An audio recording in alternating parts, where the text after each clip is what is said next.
এই আমাদের রাস্তার আগে কাঁচা ছিল, এখন কাঁচার থেকে আস্তে আস্তে পাকা হয়েছে, আমাদের মাঠের ক্ষেতের দিকে নিতে সুবিধা হয়েছে। একটা রাস্তা মানে শুধুই পথ নয়, রাস্তা মানে নতুন সুযোগের দরজা খুলে যাওয়া। আর এই রাস্তাটা হয়ে যা উপকৃত হয়েছে মানুষের, বা এখানে যা চাষিরা আছে তাদের বিশাল উপকৃত হয়েছে রাস্তাটা হয়ে।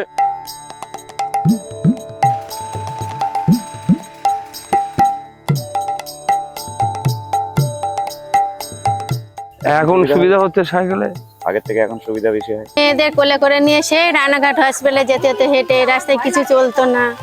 গত 14 বছরে বাংলার প্রতিটি প্রান্তে বদলের যে গল্প লেখা হয়েছে তার নেপথ্যে আছে হাজার হাজার কিলোমিটার নতুন রাস্তা।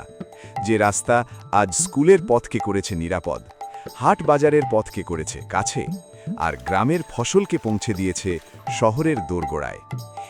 আমাদের এখান থেকে বাচ্চারা স্কুলে যেতে সুবিধা, তাড়াতাড়ি স্কুলে যেতে পারে। কাঁচা রাস্তা থাকলে খুবই অসুবিধা হতো, অনেক সময় মায়েরা স্কুলে পাঠাতো না, তাদের বাচ্চা বৃষ্টিতে ভিজাবে বা কাদা লাগবে, সেই জন্য এখন রাস্তাটা হয় সুবিধা হয়েছে, সাইকেলে করে ঝট করে চলে আসে। এই উন্নয়নের ধারা বজায় রেখে পথশ্রী রাস্তাশ্রী 4 প্রকল্পে মা মাটি মানুষের সরকার গড়ে তুলছে আরও 20,000 কিলোমিটারেরও বেশি নতুন রাস্তা। কারণ রাস্তা মানে শুধু চলাচল নয়, রাস্তা মানে সম্ভাবনা, শক্তি, অগ্রগতি। আজ বাংলার প্রতিটি কোণায় সেই অগ্রগতির আলো পৌঁছে দিচ্ছে পথশ্রী রাস্তাশ্রী 4।